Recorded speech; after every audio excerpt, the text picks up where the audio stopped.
दोस्तों, अगर आप फ़ोनपे में यूपीआई पिन इंटर करते हो और अपने बैंक अकाउंट से कोई भी ट्रांजैक्शन करने जाते हो और इस टाइप का दिखाई देता है रॉन्ग यूपीआई पिन, तो इसको कैसे ठीक करना है यही मैं आपको इस वीडियो में बताने वाला हूं। तो यहाँ पे रॉन्ग यूपीआई पिन आया, इसका मतलब ये है कि आपने गलत यूपीआई पिन इंटर किया है, यानी कि आप यूपीआई पिन भूल गए हो, इसीलिए गलत यूपीआई पिन इंटर कर रहे हैं। तो ऐसे में अब आप नया यूपीआई पिन रीसेट कर सकते हो, यानी कि नया यूपीआई पिन चेंज करके बना सकते हो। तो कैसे नया यूपीआई पिन बनाना है अपने बैंक अकाउंट के लिए, चलिए मैं आपको स्टेप बाय स्टेप बताता हूं। तो फोनपे ऐप को यूज करके अपने बैंक अकाउंट के लिए आप नया यूपीआई पिन बना सकते हो। इसके लिए फोनपे ऐप को ओपन करना है, स्क्रीन लॉक इंटर करके फोनपे ऐप को अनलॉक कर लेना है। फोनपे ऐप को अनलॉक करने के बाद नीचे की तरफ स्क्रॉल करना है, यहाँ पे मैनेज पेमेंट्स दिखाई देगा। मैनेज पेमेंट्स के सामने नीचे में यहाँ पे मोर पे टैप करना है, उसके बाद अगेन नीचे स्क्रॉल करना है, बैंक अकाउंट्स दिखाई देगा। तो यूपीआई पिन आपके बैंक अकाउंट का होता है, जिसको कि हर बार इंटर करना होता है उस बैंक अकाउंट से ट्रांजैक्शन करने के लिए, यूपीआई ट्रांजैक्शन। तो यहाँ पे बैंक अकाउंट्स के ऊपर टैप करना है। अब आपके फोनपे ऐप में जो भी बैंक अकाउंट एडेड है यहाँ पे दिख जाएगा।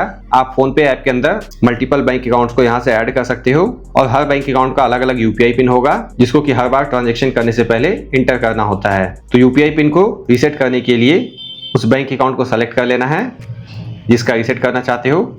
अब यहाँ पे यूपीआई पिन के सामने रीसेट पर टैप करना है। अब यहाँ पे आप दो तरीकों से यूपीआई पिन रीसेट कर सकते हो।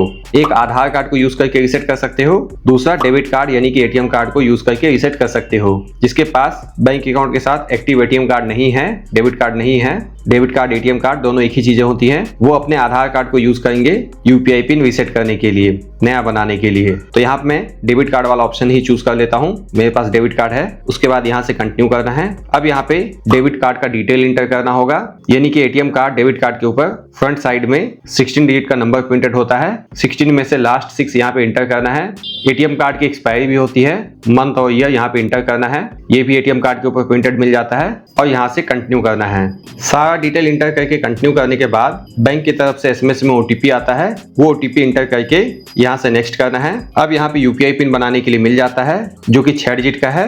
किसी किसी बैंक के केस में 4 डिजिट का भी यूपीआई पिन बनाना होता है। बाकी किसी किसी बैंक के केस में बैंक की तरफ से आए ओटीपी को इंटर करने के बाद जैसे ही नेक्स्ट करते हो आपसे एटीएम पिन भी मांगा जाता है, जो कि आप एटीएम मशीन में इंटर करते हो ट्रांजैक्शन करने के लिए। खैर मेरे केस में मेरा एसबीआई में अकाउंट है, डायरेक्ट ओटीपी इंटर करने के बाद नया यूपीआई पिन बनाने के लिए मिल जाता है। तो नया यूपीआई पिन बनाने के लिए यहाँ पे इंटर कर देना है और यहाँ से नेक्स्ट करना है। उसके बाद इस टाइप का पेज ओपन होगा, सेम यूपीआई पिन को वापस से री इंटर करके कंफर्म कर देना है और यहाँ से डन करना है।